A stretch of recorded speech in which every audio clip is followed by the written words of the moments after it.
Okay, good afternoon, everybody, and welcome. Welcome to Prof. Young and Professor Mhlangu. So our topic today is hemophilia, and we will be looking at novel therapies. Dr. Yasmin Goga, I'm just going to go through a few housekeeping notes. Many of you are familiar with this. Just remember that this is a wonderful resource, and the recordings may be found on the Blood Essay site. The link is listed. If you have any questions or comments, please add them to the chat box and they will be addressed. With regards to CPD points, these would be automatically submitted to HPCSA, but in order to get your points, you would need to actually attend online for an hour. Also, there's constant work to try and make the meetings better. And as one of the participants and recipients of everybody's hard work, I think just that 2 or 3 minutes that we spend giving feedback really helps to build a very robust meeting. So just take that time at the end to provide the feedback. I'm just going to start by introducing Prof. Mhlangu. And although to the South African audience, he needs no introduction, as this is a platform that can be accessed by anybody, we thought it would be fitting that there is an introduction. So Prof. Mhlangu is Professor of Hematology in the Faculty of Health Sciences, based at the University of the Witwatersrand, and he's also aligned with the National Health Laboratory Service. He is a consultant clinical hematologist at the Charlotte Maxeke Joburg Academic Hospital. His main area of research is novel therapies in bleeding disorders, and as we know, he has served as a PI for a large number of international multi-center studies. He has published prolifically, as well as presented many oral talks and posters nationally and, more importantly, internationally. He is the current president of the College of Pathologists in South Africa. He is also chair of the South African Medical Research Council Board, as well as chair of the ISTH, Scientific and Standardization Committee on Factor VIII, IX, and Rare Bleeding Disorders. And I think this year, many of us were very excited. And again, we reiterate deepest congratulations with his latest award being issued, and that is the 2023 ASH Honorific Award in recognition of using clinical science or translational research to carry the basic sciences advances through to tangible improvements in patient care. Prof. Mhlangu, welcome. And thank you for inspiring this lecture and taking it forward for us. Thank you very much, Yasmin, for those very kind introduction. And it is an absolute pleasure for us, in fact, to have very prestigious people joining us in this deep dive meeting. For those of you who are new to the platform, this is a platform where we bring in people to share with us the exciting research they are doing, but it is largely a platform where we talk to each other about things that keep us going, whether it be in our clinical practice, in our research environment, in our academic platform, and in fact, it has served the purpose extremely well.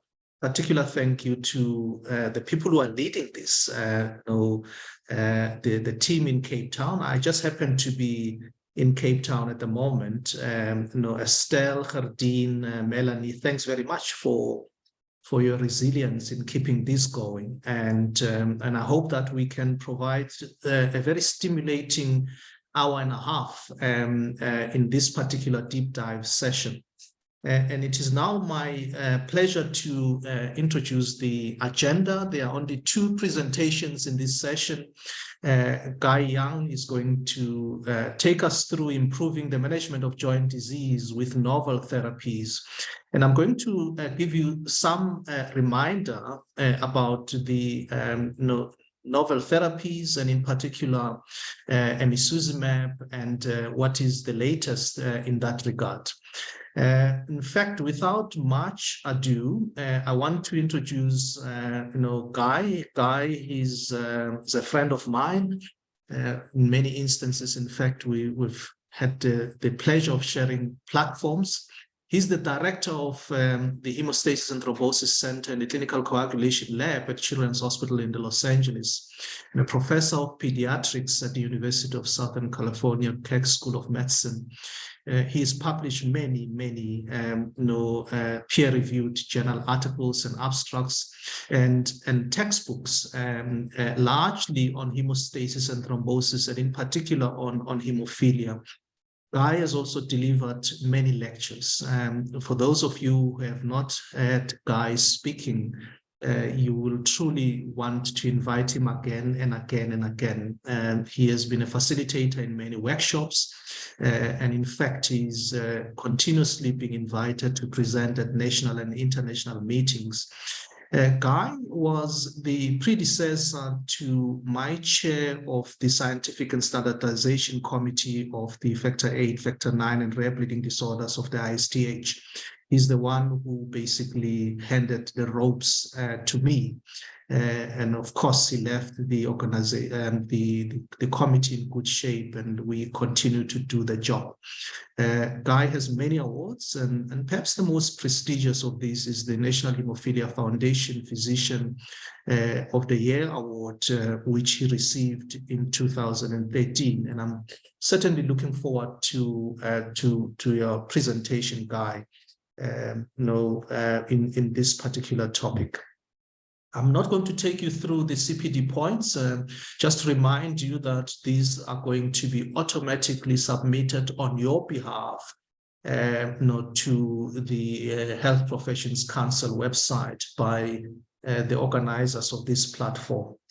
And in fact, with that, I would want to invite Guy to share his screen and take us through, his presentation. And perhaps whilst he's doing that, I want to acknowledge Roche Pharmaceutic for inviting Guy to be part of this conversation, and for continuing to facilitate the continuing professional development of the hemophilia and the hemostasis and thrombosis experts in South Africa and around the world. And as you know, this platform is now an international platform that all of us are proud of.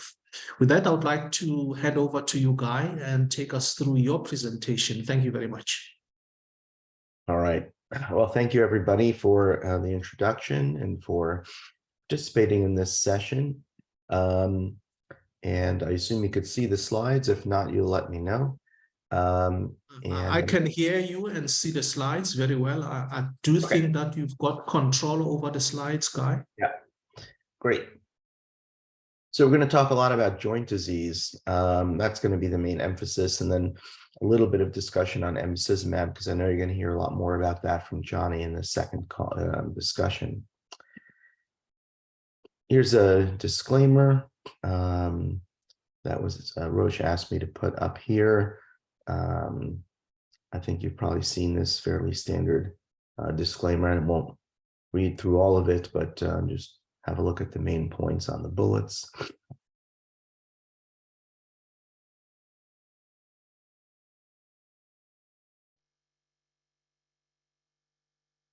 Okay, and then disclosures from me. This is companies that I've worked with for which I received honoraria. There will be, of course, an honoraria for this discussion from Roche. All right, so let's get started. The first question I like to ask when we talk about, joint disease and talk about joint health and new treatments is to ask, what is the goal of hemophilia treatment? And, it's not a completely straightforward answer. So the goal, the question is it to prevent bleeding? Well, studies of new drugs use bleeds and ABR as the primary endpoint. So clearly that's certainly one goal, and it is really the goal of all the clinical trials. Or is it really to maintain healthy joints?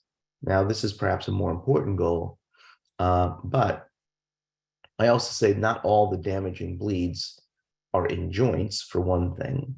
And also the maintenance of healthy joints goes beyond just having overt bleeds as well in them. So hemophilic treatment should be aimed at preventing the permanent sequelae of bleeding in any part of the body. And while preventing overt bleeds is a big part of this, which is what studies measure, you must be aware that subclinical bleeding can also result in joint damage. And I'll show you some data on that. We also need to be able to prevent overt and subclinical intracranial hemorrhage. So while focusing on the joints clearly is important, because we know that's the main target of bleeding, and we get frequently bleeding in joints, and that's where the permanent sequelae are much more common. But we shouldn't lose sight of the fact that subclinical bleeding, including intracranial subclinical bleeding, can occur. And we have to be aware that even overt intracranial hemorrhage can occur and can also be damaging.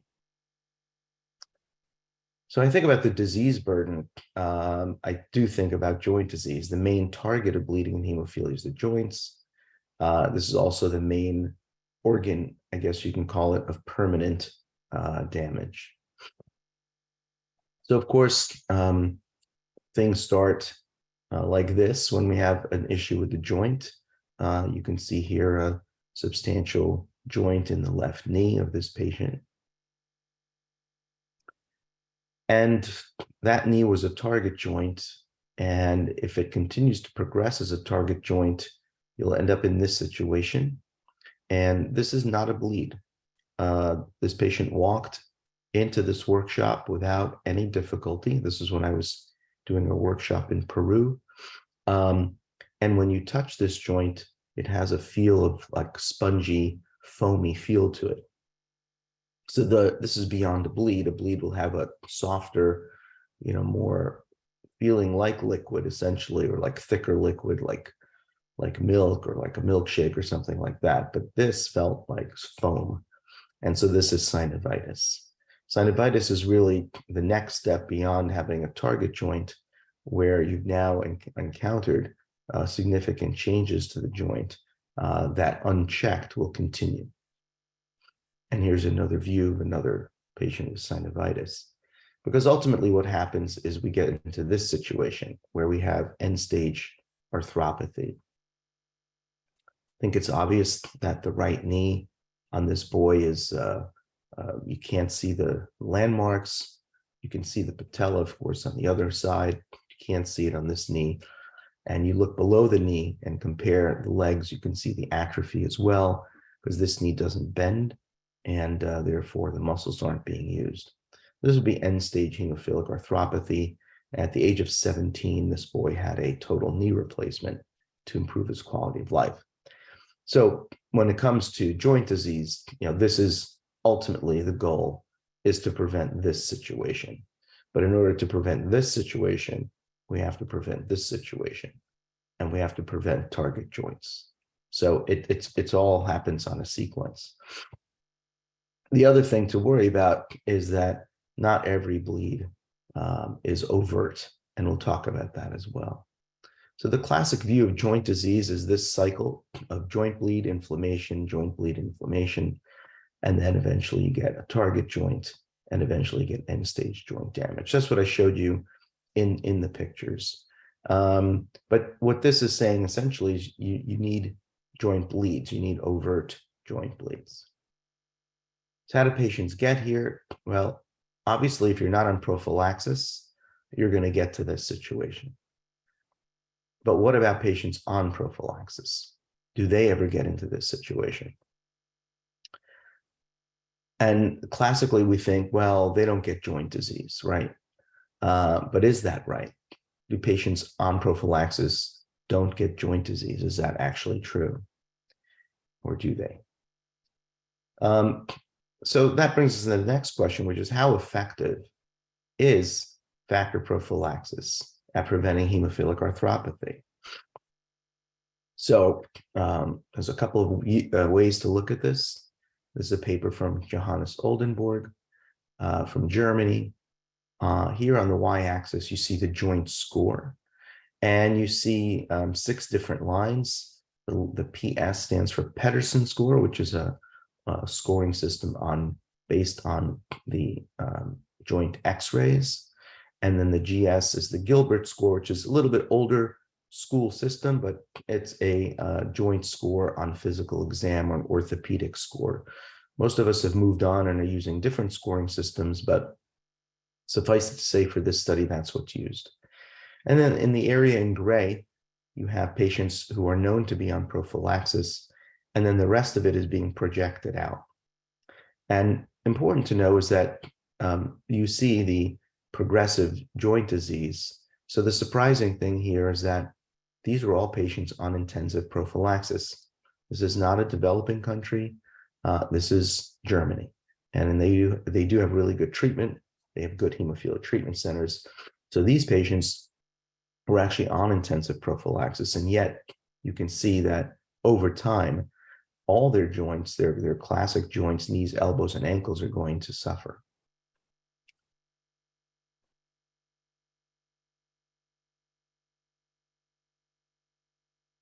But perhaps even better data that talks about this is the joint outcome continuation study. So this is a study that started out as the famous joint outcome study that Marilyn Manco Johnson published. And then ultimately those patients continued to be followed over time. So let's have a look at what happened here. We have the joint MRI score, and we have a physical exam score. This is a Colorado score. Doesn't really matter. Yes, we have more standardized scores now, but that's what they used. And then we have a timeline. And the timeline looks at 2 different groups, the early prophylaxis group and the delayed prophylaxis group. Now, if you're not familiar with this study, the joint outcome study randomized patients to early prophylaxis versus on-demand treatment. Initially, the Europeans especially were laughing at this, saying they already proven that prophylaxis is the right treatment. They thought this was unethical, but there was never any proof in a randomized trial until this one, comparing joint outcomes for patients who start prophylaxis early versus those who are on demand. So the reason it says delayed prophylaxis is after 6 years, the patients who are on the on-demand arm were, of course, then allowed to start prophylaxis. So that's why in this study, it's called delayed prophylaxis. We're going to really focus just on the early prophylaxis group because that's ultimately the goal, is to have patients on early prophylaxis. So let's have a look at the timeline. So you can see that the first entry point is the joint outcome study entry point MRI. And patients were 1.5 years old, and that's when they were starting on prophylaxis. The next point is the joint outcome study exit MRI at the age of 6. Then time passed, and these same patients were re-enrolled in the JOS-C, the joint outcome study continuation. And they had an MRI around the age of 14, as well as a physical exam score. And then they had an exit MRI at the age of 18 and another physical exam score. So what you'll notice is that even the group that started prophylaxis early, at the age of 1.5, with proper dosing, this was not scale-up prophylaxis, this was full dose prophylaxis. And even though they were followed closely in a clinical trial, they were known to be really adherent. You still see that the MRI score is worsening. And even in the physical exam score, that by the age of 18, the score is worsening, and it's on a trajectory to continue to worsen when this patient is 24 and 30 and 35 and 40 and so on. And so really, I think what the takeaway from this is that early and intense prophylaxis with factor therapy still leaves patients with the door to develop joint disease, both by MRI and physical exam score. And to me, this is probably the best paper that suggests that subclinical bleeding is clearly playing a role here, because many of these patients in the blue had almost no overt bleeds. So let's have a look. So let's dig back into the history about what could explain this. And let's look actually at the very same study. So I'm actually now going to show you, it's kind of going backwards in time, but it fits with my explanation or the way I wanted to present this. So here is the joint outcome study, published in 2007 now.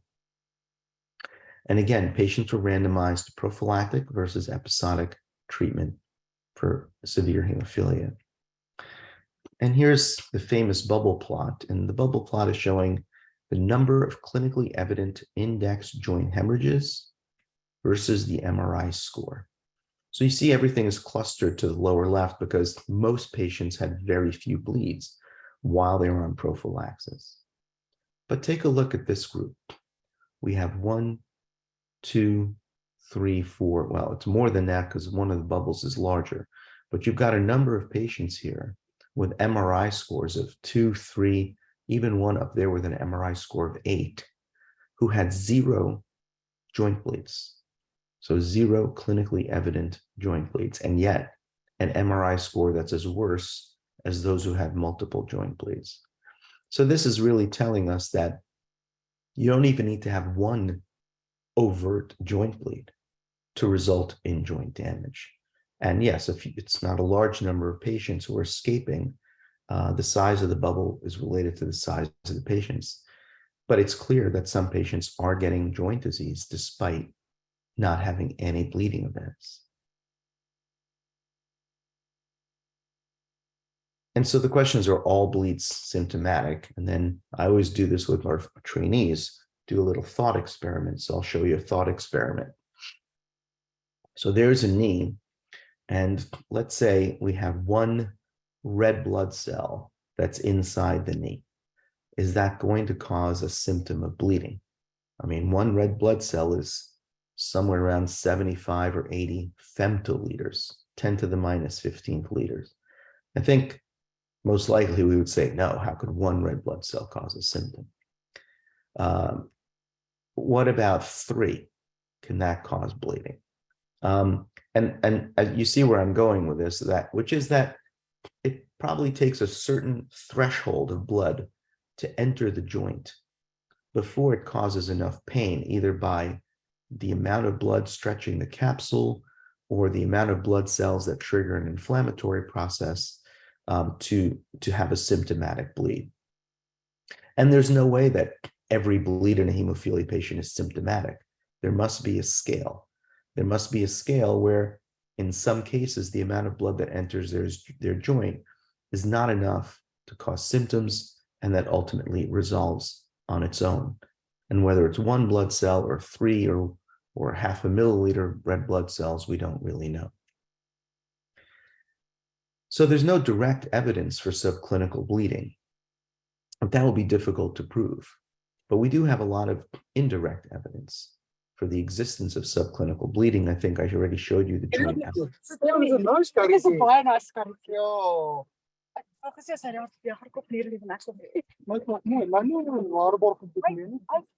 Can you please, Rihanna, mute? Can Rihanna please mute?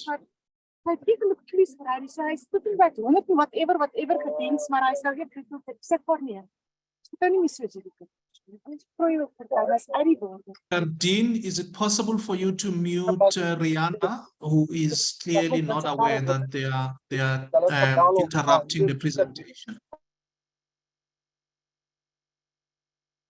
Okay. So, so we do have indirect evidence for the existence of subclinical bleeding. So I don't have enough time to show you multiple studies, but let's take a look at this one. It's looking at MRI imaging in boys with severe hemophilia and looking at the Canadian Hemophilia Primary Prophylaxis Study. So here's the way the study worked. 56 patients were enrolled at the age of 1.5, very young. Patients were on early prophylaxis with weekly dosing followed by increasing dosing based on bleeds. They had an interval MRI at the age of 7.6, and then they had an end of study MRI at the age of 11. So this is the same bubble plot that I showed you earlier. In this case, they're looking at an X-ray score, not the MRI. And this is the number of cumulative self-reported bleeds on the y-axis. And so again, you'll notice that there are patients who are having 0 or very, very few bleeds, and yet they're having abnormalities on their plain films showing joint damage, including the one at the top that has quite a terrible Pedersen score, and yet he had no overt joint bleeds. So again, despite 0 bleeds, we have patients who are exhibiting substantial joint disease, in this case, not MRI, but plain films, which we know are a later manifestation of joint disease. This is the same as what we saw earlier. This is MRI. Now this is the same study, and it's essentially recapitulating what we saw in the joint outcome study. Here I've circled a group of patients with very few bleeds. In fact, many of them have 0 bleeds. They're on the flat line all the way to the left.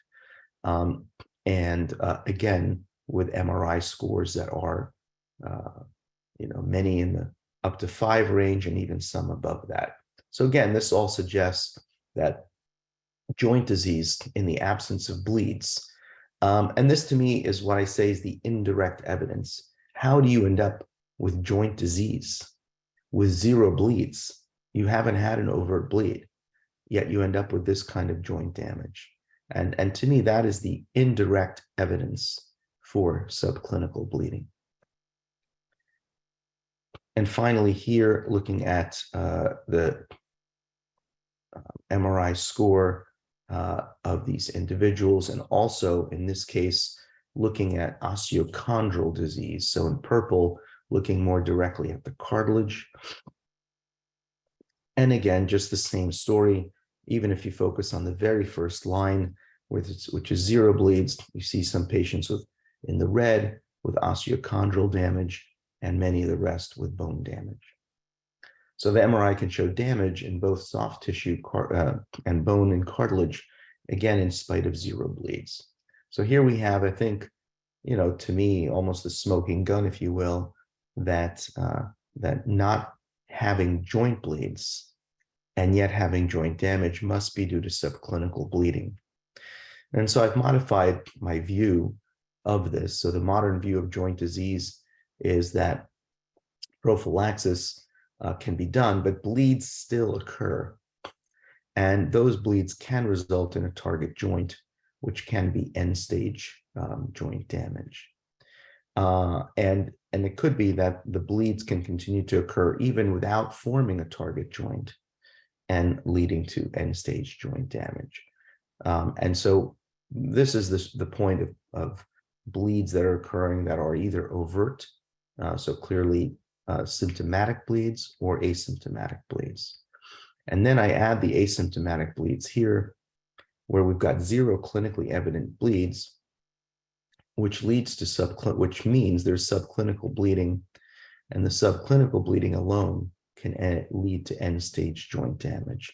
So this is a situation of where you don't even have any overt bleeds, and yet you end up with end-stage joint damage. So why else might factor therapy fail? Now, this is all, by the way, all those studies were in the era of factor therapy. None of them looked at emicizumab. Why might these treatments fail? Well, IV factor therapy is given every other day. This is a year's worth of factor, and it's pretty challenging. And even with the extended half-lives, it's 104 infusions intravenously a year. And it's difficult. Parents don't like to do it. The kids, sometimes you have to fight with them to give it to them. And in this case, remember, we're talking about kids starting at the age of 1. So this was a good day. And then this mom had to go chase her other son around to take care of him. So it's a very difficult thing to do.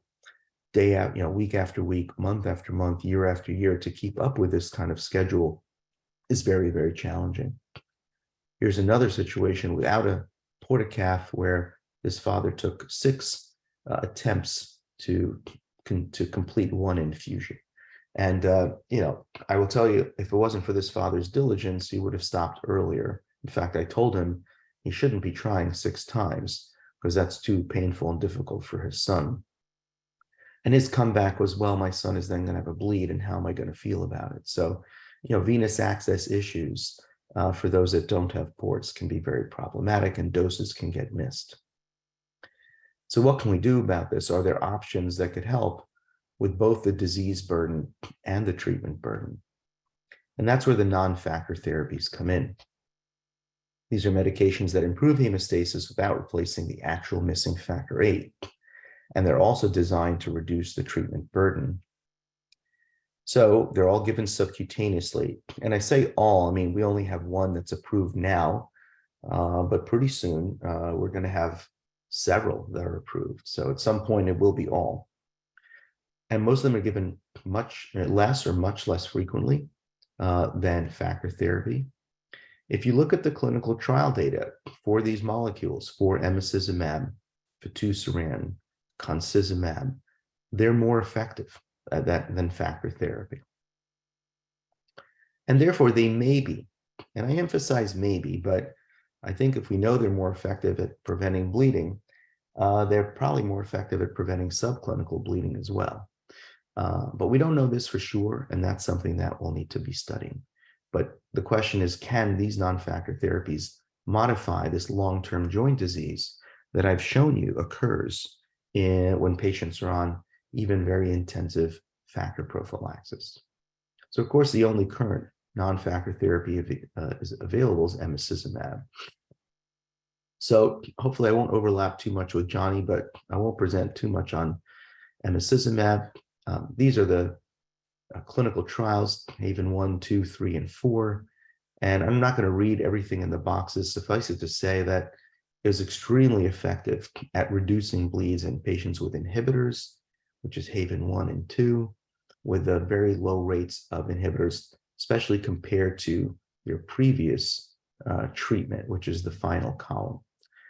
And with Haven 3, also very effective at preventing bleeds, and more effective than preventing bleeds than factor therapy. You can see in the third column by 70%. And then if we look at sort of a summary of the Haven trials, this is a long-term outcome of all 4 trials. And if we look at the annualized bleeding rate according to weekly intervals, so patients were on these weekly intervals, 1 to 24 weeks, 25 to 48 weeks, and often patients would remain on the trial well beyond 1 year.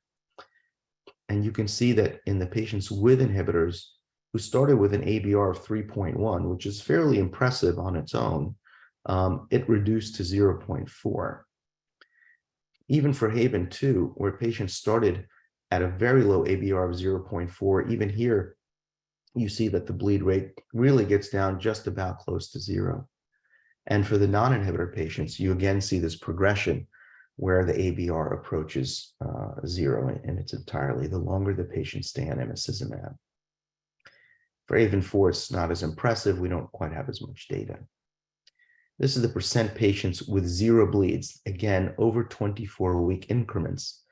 So for Haven 1, you see we're going from 71% to 86%. Haven 2, it's sort of flat, and then in the last group, it reaches 94%. It's seen most nicely with Haven 3, the non-inhibitor study for patients older than 12, where you go from 62% that have 0 bleeds in the first 24 weeks to over 91% that have 0 bleeds in the final 24 weeks. So the longer you stay on emicizumab, you're getting better and better outcomes.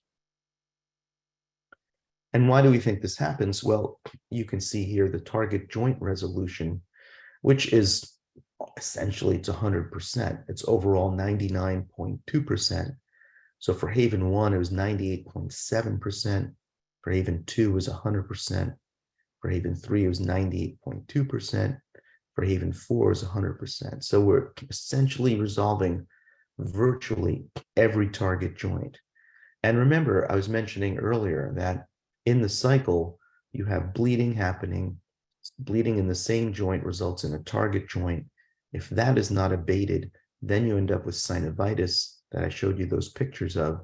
And then if that's not abated, you end up with the end stage joint damage. So really, a target joint is the gateway to permanent joint damage. And the fact that in these trials, virtually all the target joints resolved bodes well for these patients in the future to not have, hopefully, any joints that have really end stage arthropathy or that are permanently damaged to a point where it's causing dysfunction in their life.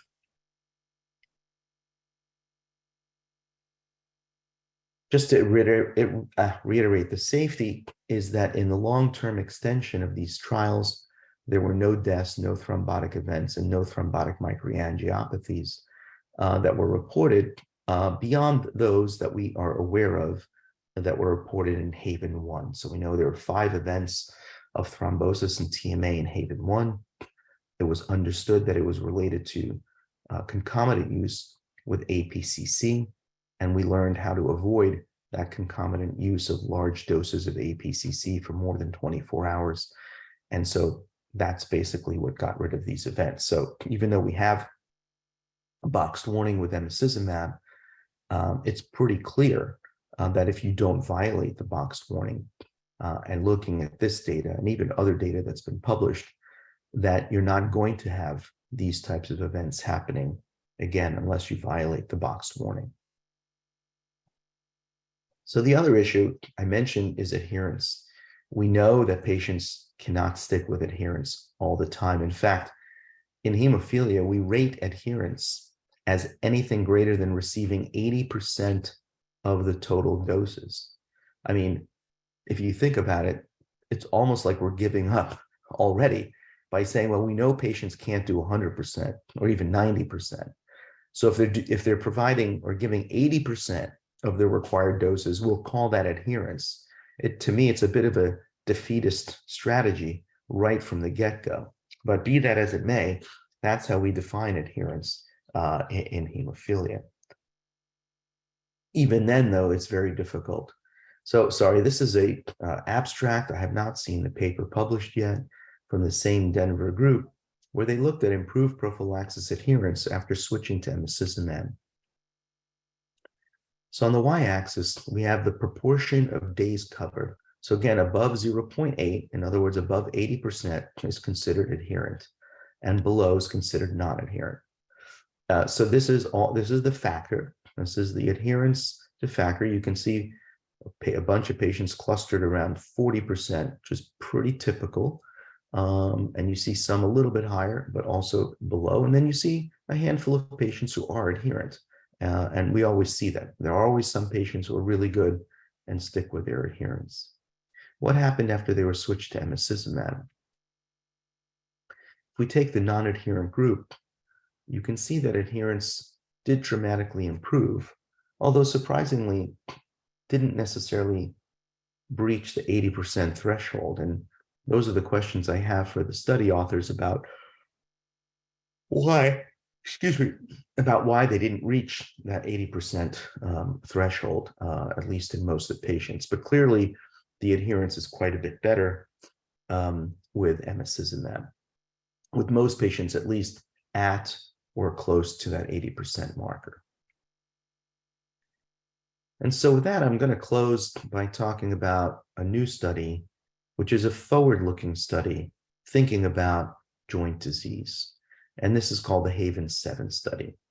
The Haven 7 study is an emicizumab prophylaxis study for the treatment of infants with severe hemophilia A without factor VIII inhibitors. And I'll show you the interim analysis. Why infants? Well, they were not really studied in Haven 3, which was patients older than 12. And even in Haven 2, which was really an inhibitor study, the youngest patient was 11 months old. So the question has become, well, since we can start emicizumab at a very young age, when I say we can, it's because it's subcutaneously administered. So it is technically, it's feasible to do it. It's not really that difficult to give subcutaneous injections to very young babies. So since we can do it, and we thought maybe we should do it, we put together this study. So the study design, you look on the right, the patients receive, so patients can be no more than 12 months of age. They'll receive the standard loading dose, and then for the first year, they'll continue with 3 milligrams per kilogram every 2 weeks. We wanted all the patients to have a uniform dose for the first year. After the first year, they are allowed to migrate to any of the other approved doses. So if they want to go to once a week at 1.5 milligram per kilogram, or if they want to go to 6 milligrams per kilogram every 4 weeks, they can do that.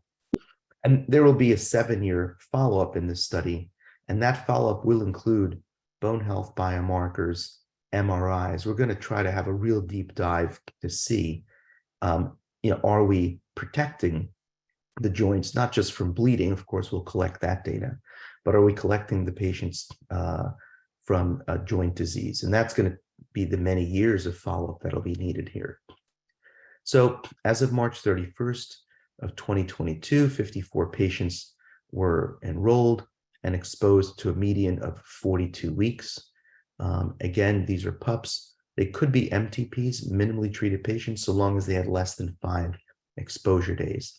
And they could not have any evidence of intracranial hemorrhage at enrollment. We wanted a group of patients without intracranial hemorrhage so that we can see if emicizumab could, I don't think we'll have the power to prove that it prevents intracranial hemorrhage, but with the incidence of intracranial hemorrhage of about 6 to 8% in this age group, with 54 patients, you'd expect about 3 or 4 intracranial hemorrhages. And we'll show you what the outcome was. So it's just the baseline characteristics. There was a requirement that 40% of the patients enrolled be enrolled before 3 months of age. So you can see we've got 24 or 44% of the patients who were enrolled before the age of 3 months, so a really, really young cohort. The rest were enrolled between 3 and 12 months. A little more than half the patients had received some factor. So that's, but 44% were pure pups, never received any factor. And then most of the patients had experienced at least one joint bleed, which explains why this group of patients includes MTPs or minimally treated patients. And so the graph just shows you the breakdown. Most of the very young patients were pups, 17 of the 24, but most of the older patients in the group, 3 to 12 months, had already received some factor. So most of them were MTPs. So let's take a look at the different results. First, here's the pharmacokinetics. You've probably seen these curves over and over again from all the emicizumab trials.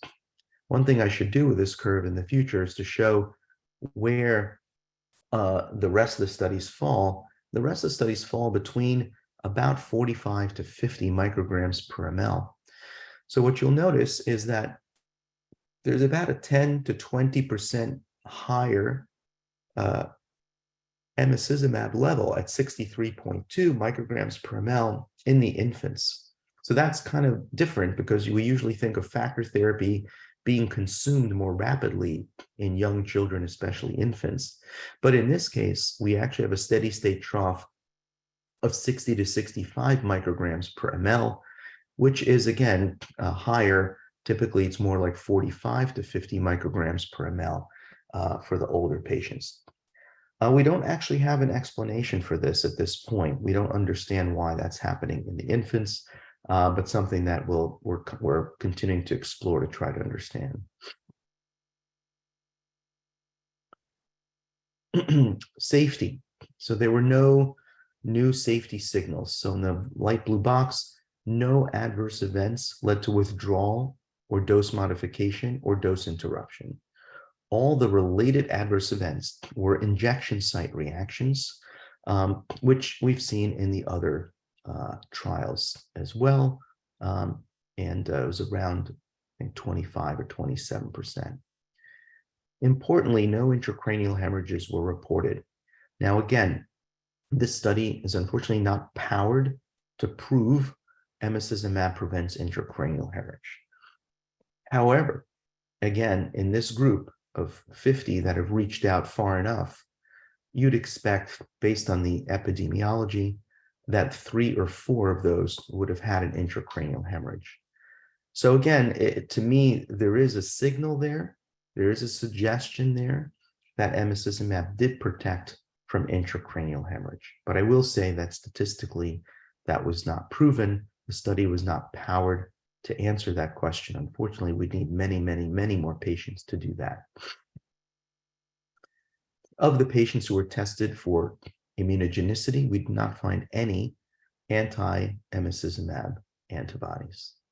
So that's the key thing. And then at the bottom of the table, there were no adverse events of special interest, no thrombosis, no thrombotic microangiopathy, no hypersensitivity reactions. So what about bleeding? So here we see the model-based ABR. Treated bleeds were very low, 0.4.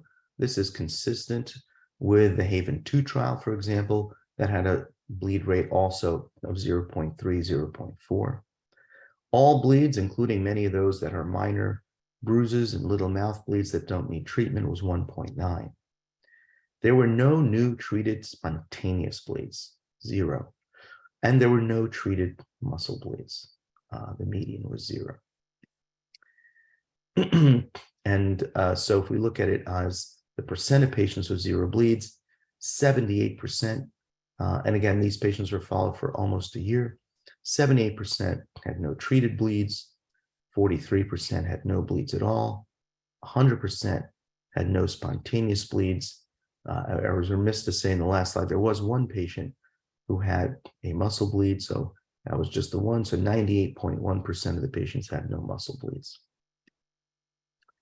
So the take-home messages from Haven 7 is that aiming for 0 bleeds has been a goal of hemophilia treatment. However, 0 clinical bleeds is not enough to prevent arthropathy, as I hope I've proven to you in the earlier part of the talk, and that eliminating subclinical bleeding should be a goal of prophylaxis. Now, of course, that's challenging because by subclinical bleeding is by definition subclinical, so the patient doesn't know they're having it. So it's not that easy to identify it in real time. It's easy to identify it in retrospect when we look at the studies like the ones I showed you. But we want to eliminate subclinical bleeding in real time as well. We may need some better technologies through either joint exams or ultrasound in order to really get to that goal. Taking data from mild hemophilia, we know that levels above 15% are likely to prevent subclinical bleeding. Those patients don't get into joint damage. And we know emicizumab converts patients to an approximately 15% level of hemophilia. And so, or factor 8, I guess I should say. And so it could be that starting emicizumab at a very young age, like with Haven 7, having a hemostatic control of roughly equivalent to 15% factor 8, that ultimately maybe we can really arrest the process and not even develop the process that I showed you earlier that leads to permanent joint damage. But that remains to be seen, and Haven 7 will be a study that collects that and follows that over time. So I'll stop there, showing pictures from my vacations. And if you've never been to Dubrovnik in Croatia, I highly recommend it. So I don't know if we're going to do questions now or at the end, but I'll stop sharing and pass it back to Johnny and the hosts. Thanks very much, Guy, again, for that very comprehensive overview on hemophilic arthropathy, the pathogenesis, and maybe the strategies going forward. And I thought maybe I could take the attendees through my presentation, and then perhaps between the two of us, we could field the questions that will follow through, and then we can take it from there. With that, let me share my screen, and we can then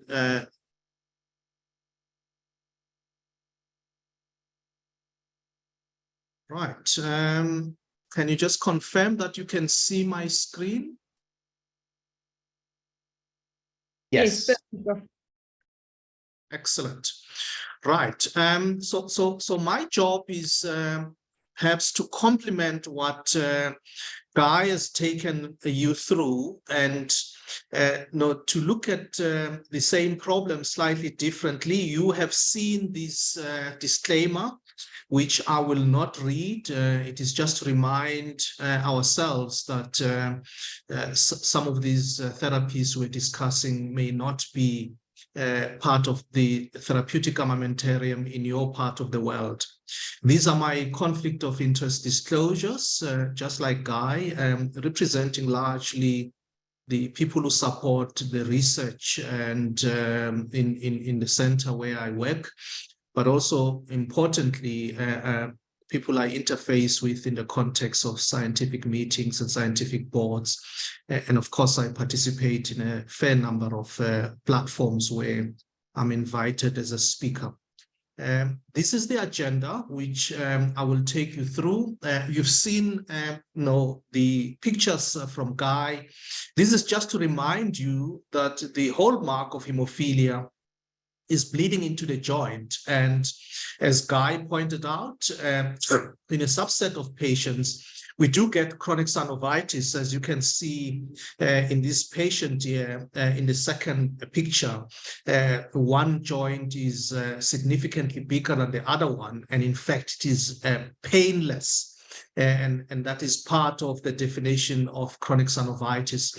And of course, quite naturally, whether you bleed a few times or many times and you've got chronic synovitis, the end point is hemophilic arthropathy, as shown here bilaterally in this particular patient who has end-stage arthropathy. And radiologically, the picture is that of not only a destroyed joint, but also a joint that has lost function. And we do know that at least partially, this destructive cascade is preventable with replacement therapy. And I just want to summarize our progress in replacement therapy. We started to use blood and blood products sometime back, almost a century ago. And then we moved on to blood-derived clotting factor replacement therapies that in fact culminated in the formulation of the clotting factor concentrates in the 1970s. And more recently, following the advent of DNA technology, we are using recombinant clotting factor concentrate and recombinant clotting factor concentrate with improved pharmacokinetics. And what is particularly exciting is that, in fact, the development hasn't stopped there. We are now in an era where we're seeing this rapid evolution of non-factor therapies. And Guy has already alluded to one such therapy, which is emicizumab. And of course, the downstream effect is in the context of hemophilia A, we have seen this exponential increase in the consumption of factor. This is obviously not current, but I think it does give a picture that the amount of factor available as a result of the evolving therapeutic landscape is huge. And in fact, what I always comment on in this particular picture is that much to the disappointment of the prophets of doom, when recombinant proteins became available in 1992, there was a prediction that spelled the end of plasma-derived products. And you can see here that is not true. In fact, if anything, the use of plasma-derived product has continued to increase, of course, not in the same to the same extent as recombinant products. And you would then start to think that, in fact, with so much product being available around the world, what is the issue? What are we worried about? And of course, replacement therapies have got certain intrinsic limitations. Immunogenicity is one of them. Up to a third of hemophilia A and 3% of hemophilia B patients do develop antibodies against the replacement therapy. What Guy very pictorially, elegantly illustrated is the treatment burden associated with replacement therapy. And we do know that the treatment burden and adherence are closely linked to each other. And perhaps more importantly, maintaining adequate factor level is very difficult with replacement therapy. And part of the reason for that is because of the natural pharmacokinetic nature of replacement therapy. What is shown in this graph is the factor activity. This is specifically factor 8 on the y-axis and the time on the x-axis. And what is shown in graphic format are the peaks and troughs associated with the injection of replacement therapy, whether one is using standard half-life products given 3 times a week, or you are using extended half-life products that are given 1 to 2 a week. The picture is exactly the same, that the pharmacokinetics is that of peaks and troughs. And we're particularly concerned about the trough points in these pharmacokinetic graphs, which are the areas of inadequate bleed protection. I think Guy very eloquently illustrated that patients actually do have bleeds, even though they may not be clinically evident. And we're talking about the bleeds that occur in the trough regions. And the second point I want to make, and I think Guy to some extent has also alluded to, is that most of our patients on replacement therapy, especially those who are receiving prophylaxis, in fact, do not achieve high zero bleed rates. And I've taken the liberty here to only summarize the extended half-life product clinical trials. These are the 3 pivotal studies exploring adenovate, eloctate, and Afstila. You can see in this graph that the proportion of individuals able to achieve 0 treated bleeds is well below 50%.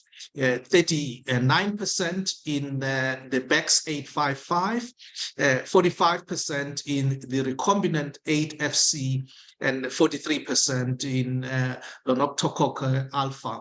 And perhaps the reality is, how does that compare to the real world experience? In this study conducted by our colleagues in the UK, you can see that the figure is even much more discouraging in that only about 1/3 of the patients receiving prophylaxis, in fact, could achieve 0 bleeds.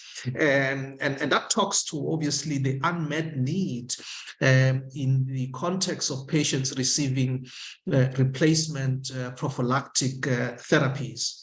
There are other unmet needs. First, the most important one, the one that gets the most attention, the one that was highlighted by this AHEAD study, is the proportion of individuals who were bleeding despite the fact that they were receiving prophylaxis. Shown here is the percentage of patients on the y-axis and the annualized bleed rate categorized into a number of categories on the x-axis. And in blue are those patients who were receiving prophylaxis, and in orange, those who were on episodic treatment. Perhaps noteworthy here is that despite the fact that patients were receiving prophylaxis, there was still a significant proportion of individuals that were still having very high annualized bleed rate. In fact, what surprised me when I looked at this was that the patients who were getting prophylaxis were still getting an ABR of 6 or more, as you can see here, 20% in this AHEAD study. The AHEAD study perhaps was not only cross-sectional, they also followed patients longitudinally, and this is a snippet of their longitudinal follow-up showing the mean number of bleeds and the follow-up period after 3 years. And you would expect that when you do follow up patients who are bleeding frequently over time, you will have intervention studies that will reduce the number of bleeds. In fact, that was not the case. If you look at this mean number of bleeds, annualized bleeds in the joints, shown in orange, not in the joints, all over shown in blue. In fact, up to year 3, patients continue to bleed in the AHEAD study, despite the fact that they were actually on prophylaxis. And of course, quite naturally, as Guy has pointed out, that bleeding will lead to joint damage. What is shown here is a different study, the Thunder study, comparing those who were receiving prophylaxis to on-demand treatment, the ABR by age. And it really didn't matter which age you were in. And what was particularly exciting to see is that if you're younger, you didn't bleed at all. But as you got older, you bled irrespective of the fact that you were actually on episodic treatment versus on prophylaxis. Quite naturally, joint damage, we do measure that by a number of parameters. And what is shown on the right here is the median joint score as a function of age. Perhaps the most important message here, it really doesn't matter what the severity of the bleeding was. Specifically in this graph, in the Thunder study, it compared those who were having moderate disease to those who were having severe disease in gray. And in fact, as you got older, we're talking here about those who were 40 to 59 years old, it would appear there was no difference between those who were having severe disease versus those who were having moderate disease. And in fact, that was also the case in those who were between 19 and 39 years old. Perhaps what surprised me, and maybe we could come back to this guy, is to explain how does it happen that the pediatric population, pediatric here defined very broadly as those up to 18 years of old. In fact, if you were on prophylaxis and you had moderate disease, it would appear that you actually still had joint damage. And maybe we could come back to this and try and unpack it. And perhaps more importantly, we looked and evaluated the arthropathies according to disease severity. And the data, in fact, speaks for itself. Shown here is the CHESS2 study comparing the problem joints in those with severe disease, those with moderate disease, and those with mild disease. And you'll agree with me that even the numbers, even though the numbers might look different, the bottom line is that every one of the individuals actually had arthropathy. And in fact, specifically, if you wanted to look at pain as an indicator of arthropathy between those with moderate and those with severe disease, it would appear that, in fact, there wasn't much difference between severe and moderate hemophilia A patients, at least. And that is the results of the CHESS study.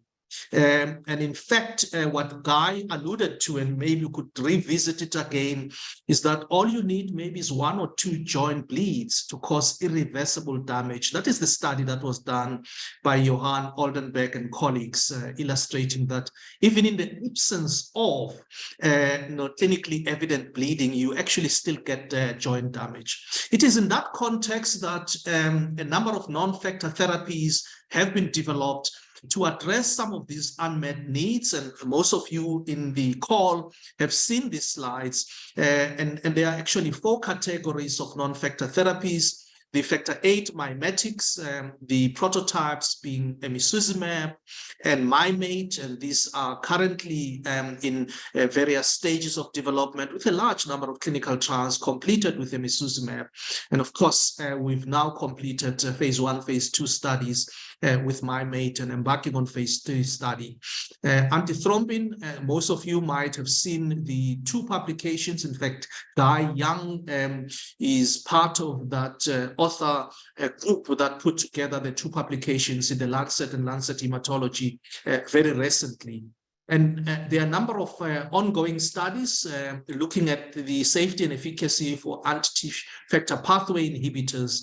Concizumab is now registered in Canada, and of course, it is in the process of completing a number of phase 3 studies and registration in other parts of the world.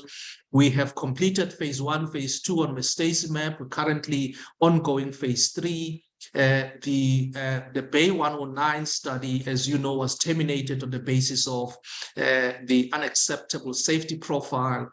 And more recently, at ISTH, we saw the update of the phase 1 study on the MG 1113. from Green Cross. Anti-activated protein C, the SERPIN-PC, is currently ongoing in the phase 1 study. So there's a lot of activity that are trying to address the unmet needs. And of course, the limited time we've got, I will not be able to take you through all of this. And I just wanted to perhaps come back to emicizumab, which, as you know, has probably the largest number of completed phase 3 study. This is the number of phase 3 studies that have been completed. There are in many instances studies that cover both pediatric, adolescent, and adult patients, those with and without inhibitor, and of course exploring 3 dosing regimens. The maintenance dose of 1.5 weekly, 3 milligrams every 2 weeks, and 6 milligrams every 4 weeks. And many of you, in fact, have seen these studies, which I will not take you through. What you have not seen data on, and certainly not at discussion level, is Haven 3, which specifically is looking at individuals with mild or moderate hemophilia who were given emicizumab in the context of preventing bleeds and establishing safety. And I want us to perhaps focus here on Haven 6, which is probably the most recent of the number of clinical trials here. The data, for some of you want the details on this, has recently been published in Lancet Hematology with Claude Negrier as the first author of very, very important publication, which is an open label, multi-center, single arm phase 3 study. And I'll take you through the study design and the methodology. The study included moderate and mild hemophilia A patients. These were patients without inhibitors. And these were the patients wherein there was a need for the patients to be on prophylaxis.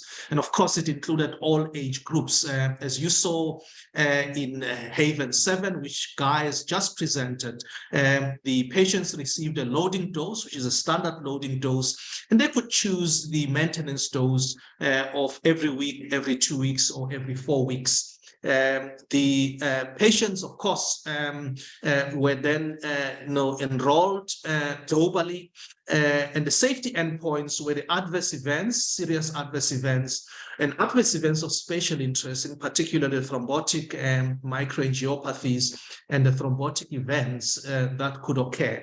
The efficacy endpoints were the annualized bleed rates of treated bleeds and of all bleeds, depending, of course, on where the bleeds occurred, in the joint or outside the joint. And we also evaluated the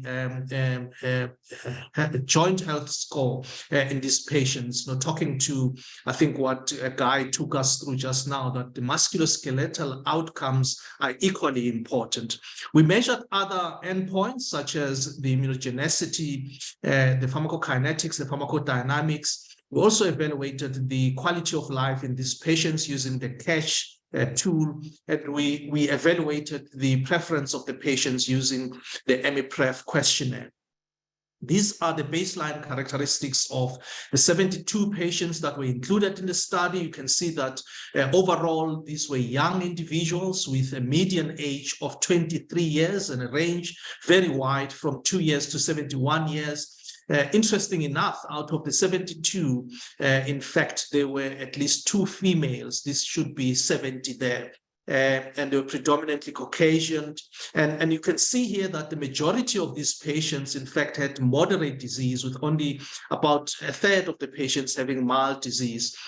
Shown on the right are the regimens the patients were on. You can tell that, in fact, almost more than a third of the patients were on prophylaxis in Haven 6. There was one patient who was included in the study. This was a mistake, obviously, who had inhibitors.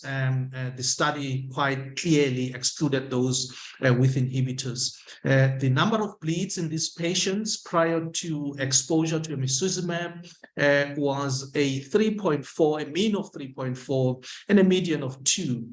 In fact, what surprised me, and certainly in the context of those on prophylaxis, to see a very large number of bleeds that occurred in these patients. And about a quarter of the patients, and a third of the patients, in fact, had target joints. The number of target joints at baseline were relatively small overall. What were the safety outcomes?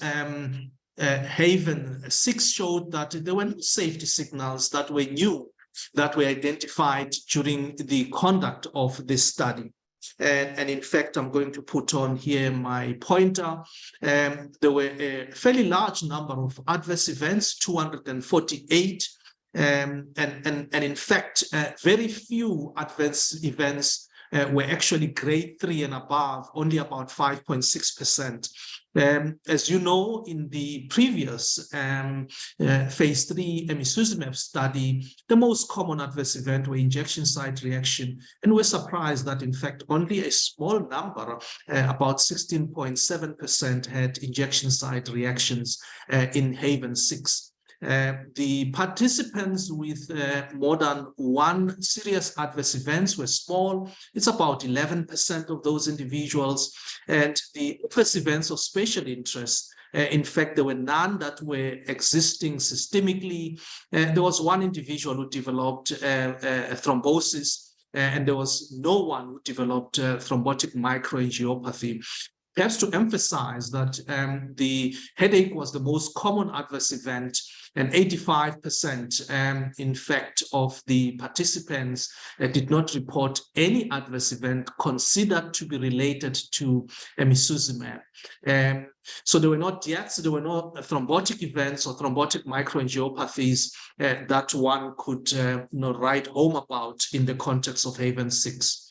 What about the efficacy? And I apologize, this is a relatively complex slide, but shown on the left is actually the efficacy outcomes, showing the calculation of the annualized bleed rate using a variety of methodology. There is a model-based ABR, a calculated mean ABR, a calculated median ABR, and a calculated ABR range. You can see that almost without exception that whether one is looking at treated bleeds, treated joint bleeds, treated spontaneous joint bleeds, the overall ABR was below 1. And if one looked at collectively all the bleeds, including those which were treated and those which were not treated, one is looking at an ABR of 2.3 for the model-based ABR and the calculated ABR, and the calculated mean ABR of 1. And one can't help but notice that, in fact, there is no ABR that is above 3 or 4 in this particular study. The proportion of individuals who did not bleed at all, if one looks overall, it's about a third, it's 33%. But if one specifically looked at the target joints, the resolution rate was actually quite high, and therefore the zero bleed rate was very, very high at 94.4. The treated spontaneous bleed, zero bleed rate was 81.9, and 89% in the treated joint bleeds, and 67% in the treated bleeds. So to summarize this very complex table, the all model estimate shows a bleed rate of 2.3 or less per annum, and the annualized bleed rates were consistent among the patients with mild and moderate hemophilia A. And shown on the left is a graphic representation of the proportion of individuals with zero bleed rates, which clearly is consistent with what we've seen in other Haven programs. Less than 10% of the patients, in fact, reported treated bleed rates. And perhaps the area of discussion and something that we are particularly interested in is the immunogenicity. In other words, the development of neutralizing antibodies against emicizumab.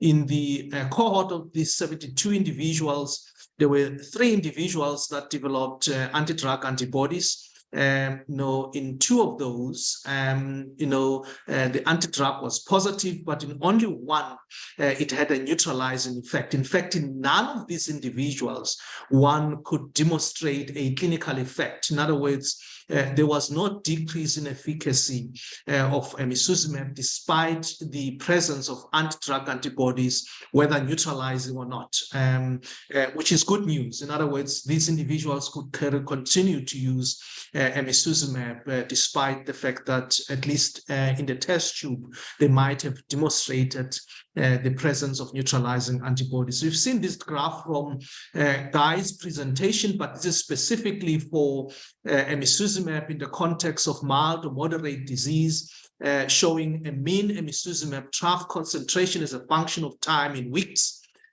comparing the weekly dose to the every 2 weeks and every 4-week dosing regimen. This graph, and like you, Guy, I think that in fact next time we should superimpose it to the other Haven program, but it looks remarkably similar to the other Haven program, confirming that the level that one is seeing in mild and moderate hemophilia patient is just as protective and consistent with the pharmacokinetics that one has seen in patients with severe disease. So what was the conclusion out of the Haven 6 program is that, in fact, there were no safety signals that were identified, and there were no thrombotic events or thrombotic microangiopathies or deaths that one could see. The efficacy data was consistent across all leading episodes.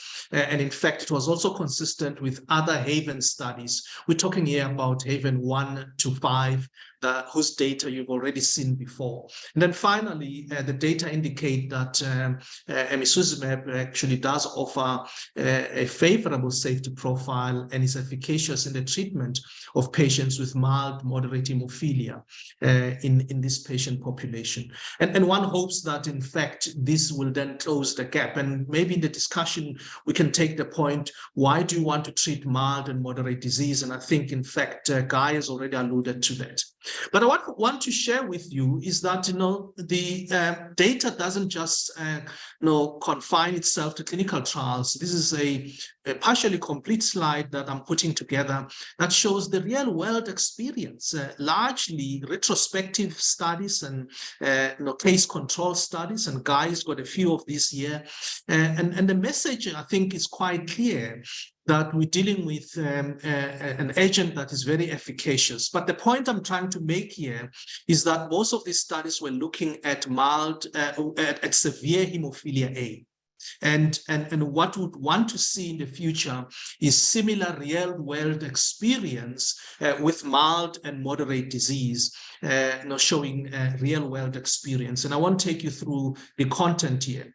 And perhaps to continue the discussion on early prophylaxis, you'll recall in Guy's presentation, there was early and late prophylaxis.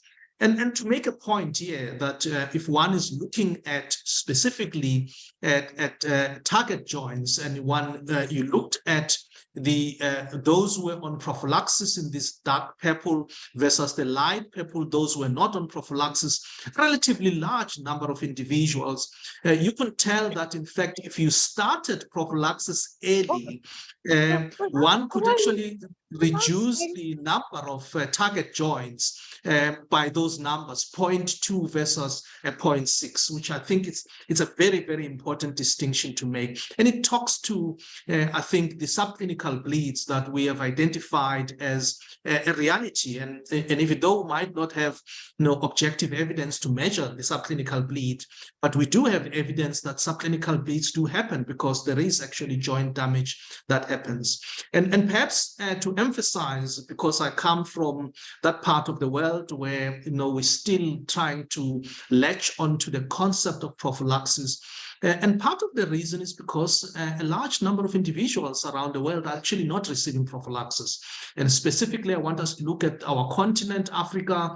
It's only about 1 in 5 patients that are potentially receiving prophylaxis. If one is looking at all the patients with hemophilia and only those with severe, in fact, the figure is exactly the same. And if you look across, in fact, you can see that in many middle to in the low-income countries, the uptake of prophylaxis still remains very low. And perhaps in the discussion, we can talk about, how do you get rid of, hemophilic arthropathy and musculoskeletal disease without prophylaxis, which I think is something that needs a fair amount of discussion. And I just want to emphasize that in the local context, Guy, we put together this guidance, which is largely for funders to be able to refer to. This is a short communication published in the South African Medical Journal by most of the people, by the way, who are sitting in this call, trying to give guidance on how to choose patients for prophylaxis. And perhaps if you haven't seen this, I would want to encourage you to read it, because it does give some evidence-based data as to who should be on prophylaxis going forward. Perhaps the discussion that has not taken place in a global sense is the discussion on, what do you consider to be controlled bleeding versus uncontrolled bleeding versus somewhere in between, what may seemingly be controlled bleeding. And best approach by examples. If one looks at this individual with an ABR of 0, adherent to rigorous prophylaxis regimen, and in fact, it's not interfering with him adopting his lifestyle, one could confidently say this individual, in fact, does have controlled hemostasis and controlled bleeding, versus this individual whose bleeds are interfering with his lifestyle, who's probably not adherent or poorly adherent, is probably likely to have a target joints and most likely suffers from chronic pain as a result of the target joint. So the distinction between controlled and uncontrolled bleeding seem to be very clear when one is putting this side by side. What is not so clear is somewhere in between, and that is where most of the patients with mild and moderate hemophilia fall, where the bleeding is not, the ABR is not 0, it's somewhere above 0. There is some interference with lifestyle, but the patient actually modifies their lifestyle to accommodate the interference. The current treatment may be routine, and there are some complications associated with bleeding, in particular in the joint. And in fact, the patient, depending on their pain threshold, may or may not accept pain as an issue. And this is the population of patients that we want to start to focus on. And I think the message is quite clear. You leave this population alone. These individuals clearly need to be brought into the fold, and their bleeding needs to be controlled. But what we are not clear is how to handle these individuals. And to me, that is probably the most urgent one. And as an example, let me give you an example of such a patient, a youngster, 27, with hemophilia A, which is mild, but he also bleeds. He's a biokineticist in a large hospital, keen golfer, plays golf 3 times a week. Clearly, I mean, this is an individual whose lifestyle is admirable. I don't play golf even once a week in my current job. Spontaneous mutation, hemizygous invasion 22, which are the common genotype that we see. And he's been on prophylaxis now for a long period, 6 years at 35 units per kg, 3 times a week. He understands that, in fact, prophylaxis is very important for him, certainly important to maintain his lifestyle. He's exceeded 150 exposure days, so he doesn't have any inhibitors. And this is an individual that came to see us because he'd been to an orthopedic surgeon, a number of individuals. I don't know if you can see this here, but he's got a scar tissue there where the orthopedic surgeon decided that they will explore the joint. Obviously, we're not involved and we only got to learn about this later. But the bottom line here is that he's got a huge hematoma in his lateral malleolus. And we put him on emicizumab, loading dose followed by a maintenance dose. And in fact, his synovitis resolved completely. His quality of life improved. There was no need for surgery. Now, this is the kind of patient that often falls into the crack, and we are unable to identify as needing prophylaxis in our setting. That brings me to, I think, what Guy referred to right at the beginning of his presentation, and that is what should be the goal of hemophilia. Of course, annualized bleed rate is one such goal, but musculoskeletal outcome is another one. And what Mark Skinner has done here is to try and put all the goals that we may have for the patients with hemophilia into some form of perspective. And in fact, to remind you that the optimal care requires a deliberate shift from us thinking of disease categorization to phenotypic categorization of these patients. When one is thinking about treating diseases according to disease categorization, the limitations are there. The baseline factor level do not always correspond to the bleeding phenotype. And of course, there are other limitations. And if you think about the phenotypic categorization, one may be holistically able to address the patients. And in fact, before I end, I just want to bring this to your attention. This is a debate that is currently ongoing. Guy, Young, and colleague have responded already to the initiation of this debate, whether we should be classifying hemophilia according to outcomes and phenotype versus the current classification, which is much more objective and in fact can be repeated. And this is their initial response. If you want to reach that, in fact, I don't want us to discuss it here. Just suffice to say that the debate is ongoing. And in fact, there may be further responses to this. With that, I would like to stop there and give Guy and myself an opportunity to answer any questions that you may want to ask with regard to the two presentations that we have done now. Thanks very much for your attention.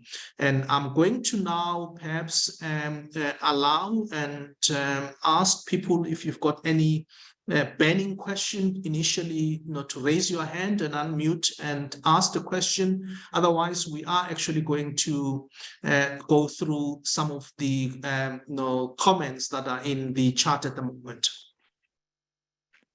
Maybe Guy, once everyone is putting their heads together, maybe I could just start by asking, you mentioned that there might be one or two bleeds, or even in your example, one or two red cells leading to joint damage. In your clinical experience, how many bleeds do you need to initiate that destructive cascade? I think you muted there, Guy. You might need to unmute yourself. Yes, thank you. Well, certainly one severe bleed can set up the cycle of inflammation and rebleeding. And sometimes that takes months of intense prophylaxis, more intense than even if the patient was already on prophylaxis, to get that resolved. But I think the more subtle thing that we struggle with is the patient who shows up to the clinic who says they have not experienced any bleeds. And, we're doing our multidisciplinary visit and the physical therapist is like, I don't know, there's something going on in his ankle. It's not the same as it was 6 months or a year ago. I can feel some crepitus and I can feel, or I can demonstrate that he's lost some range of motion. Those are the challenging ones. I mean, is it just, the patient is aged some and these are just age-related changes?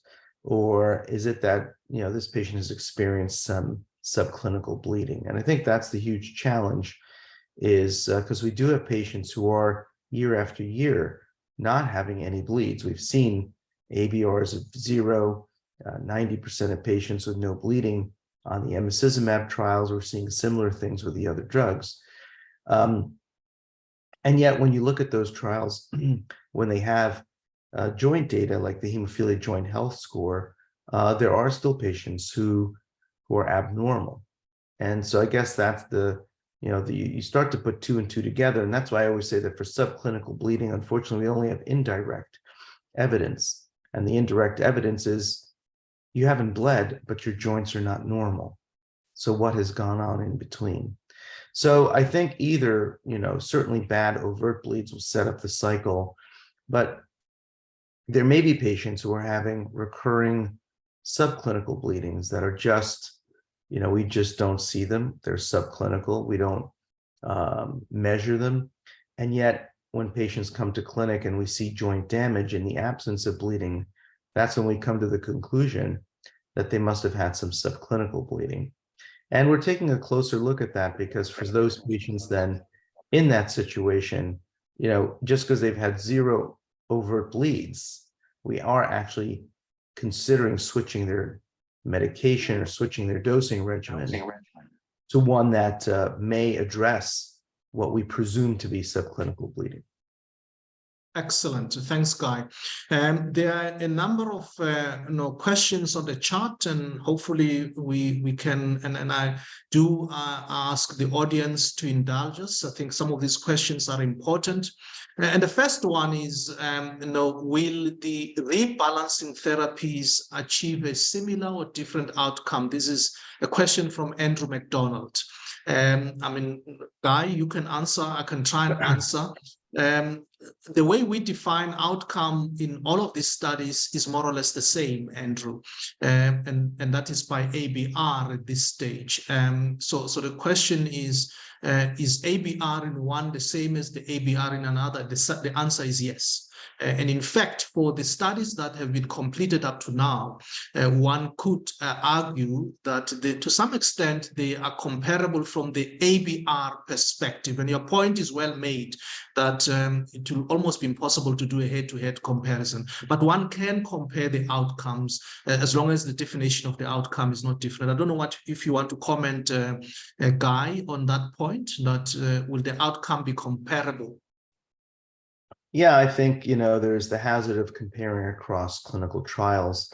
But if the patient population seems more or less the same, if the definitions, as Johnny said, are the same, then yes, I think that it's not unreasonable to make some comparisons. I think as we get the drugs available, while we may not have truly direct prospective head-to-head studies, we will have real world evidence of patients switching from one product to the other. And then, we may start to see some subtle differences that the clinical trials didn't pick up. So I do think that we are going to get to a point where we have many of these products where there will be a variety of data collections, be it retrospective or prospective, that will try to tease out, are some of these better than the other ones? And I guess the question will be really, in terms of ABR, they're pretty much all close to zero. So you're not going to win a battle of which one's better based on that. But we might want to look at hemostatic efficacy in the sense of thrombin generation. And, does one give you better thrombin generation than the other? Does that then potentially translate into some benefits? But I think, yes, we're at a point now where as we get the new drugs, we'll really need to have creative ways of collecting data so that we can make some comparisons between the two, even though, as I said, having true head-to-head studies, as you said, is unlikely. Excellent. In fact, I'm going to prioritize questions that may need your input, Guy, so that at least people can take advantage of your expertise. And there's one here that says, do you routinely monitor at-risk joints, in other words, non-target joints and or extraarticular sites with imaging for early diagnosis in subclinical bleeds? Is there any recommendation to do so? This is a question from Garek Lode. Well, I think it depends on what tools you have in your site. So there are centers that really rely heavily on handheld ultrasound and are using that in every single patient visit.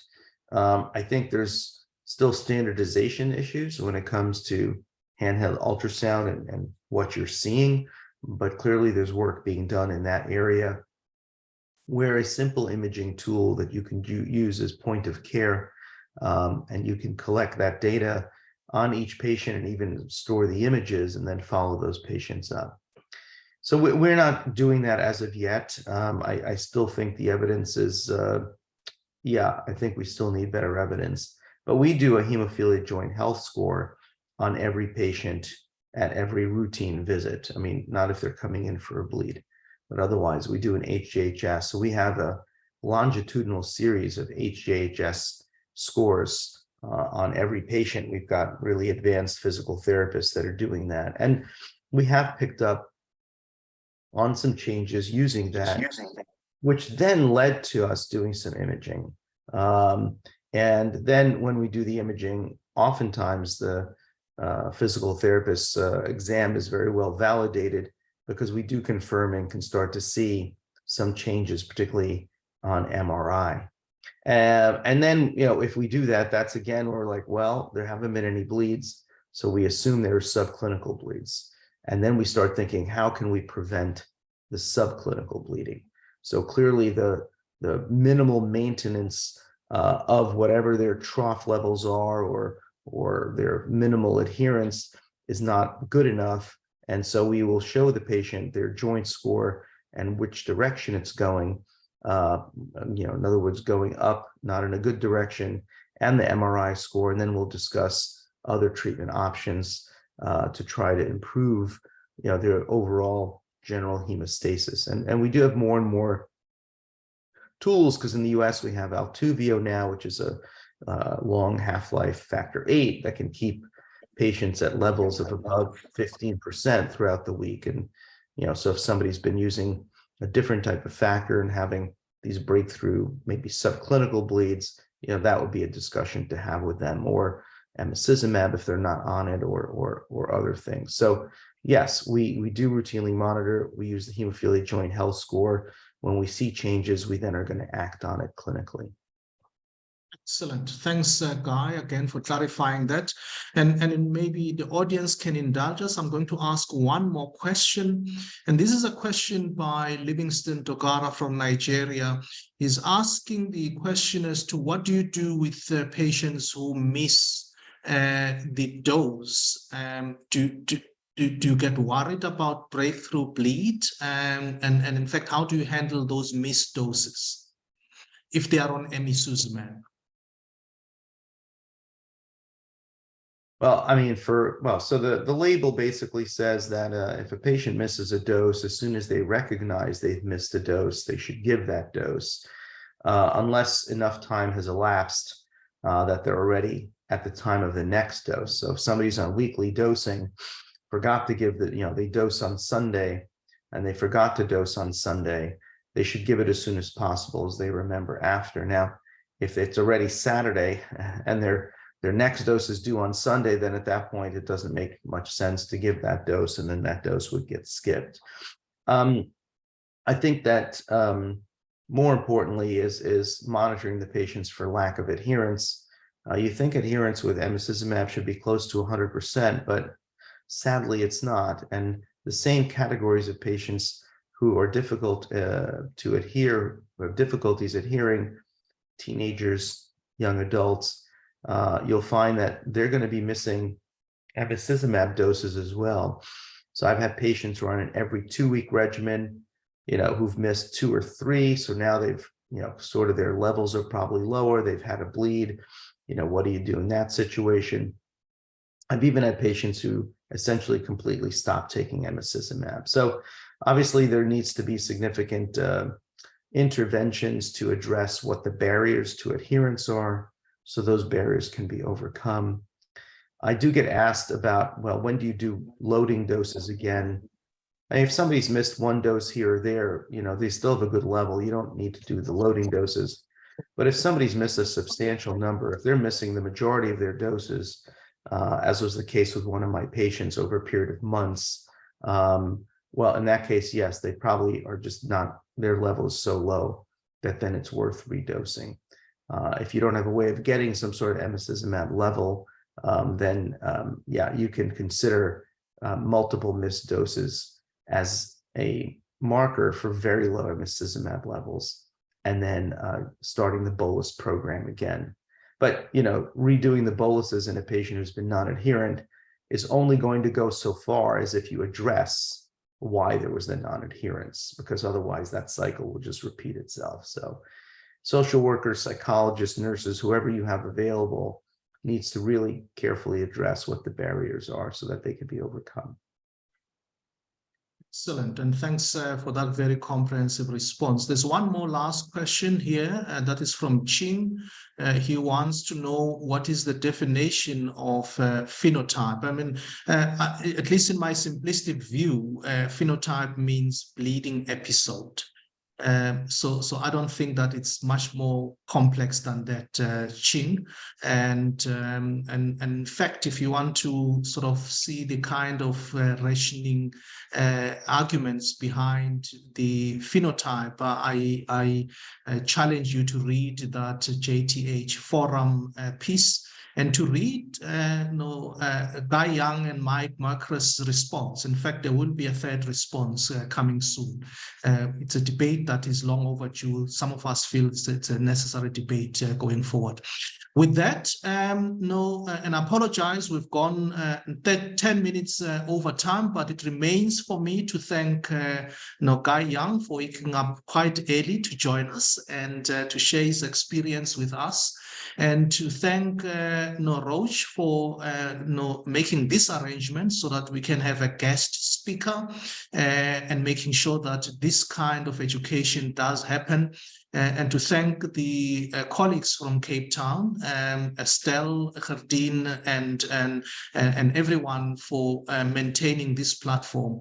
Thanks very much for your attendance, and until next time, have a good evening and a good morning wherever you are. Thank you very much. Thank you. Bye-bye.